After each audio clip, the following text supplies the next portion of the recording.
This story blesses me so much, and I'm probably going to start crying. The Bible talks about Hannah, that she went to the temple year after year, asking the Lord to give her a son. And the Bible said year after year, she did not conceive.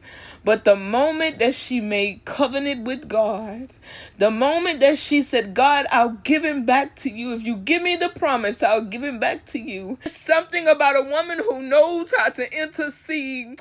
And I believe that's the tactic of the enemy of today's time, to get women into a posture where they do not intercede and bombard heaven. It's something about a woman and her prayers. It's something about a woman in general, because the Bible says that if a man does not honor and respect his wife, that his prayers are not even answered. His prayers are being hindered. It's something about a praying woman. But the moment that Hannah made up in her mind, she made a decision, now I come to make covenant with God. It's because of Hannah's prayers that her womb became unlocked and open. See, her son could not come into this realm without the prayers of his mother.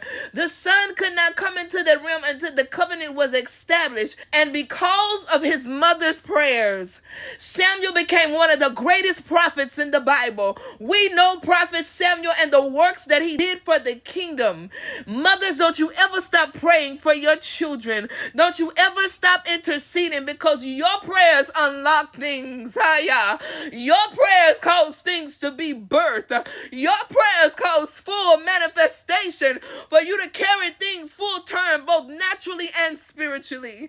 I love the story of Hannah because it blesses me so much. It's like the woman who had the issue of blood. I heard a man of God say, I don't necessarily have to touch Jesus.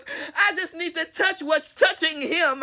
It's something about a praying woman. When heaven hears a mother praying, when heaven hears a woman praying, oh, how she can travail, how she cries out to the Lord, and he hears her prayers and he answers.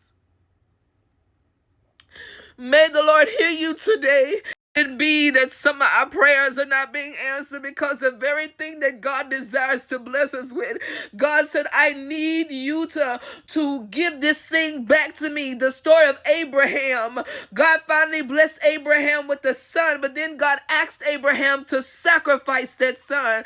Can the very thing that God desires to bless you with, could it be that God said, but I need it to be used for my glory? Maybe your prayers hadn't been answered. Maybe that thing hadn't been released to you just yet, because the need that God has for it, he got the version of you must come forth. See, the Bible said year after year Hannah went to the temple, but I believe the year that she finally conceived, that a new version of Hannah emerged, that a new version of Hannah emerged that hadn't been there before. She said, God, now I come to make covenant. Now I come to step over in covenant about this thing, God. Whatever, God, you desire from me, I'll give it back to you.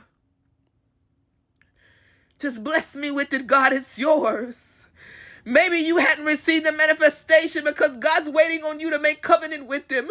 God's waiting on you to say, God, if you give it to me, I'll give it back to you.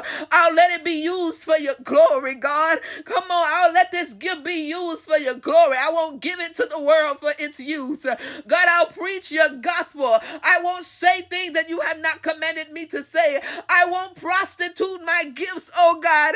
God, I give it back to you, for it to be used for your glory.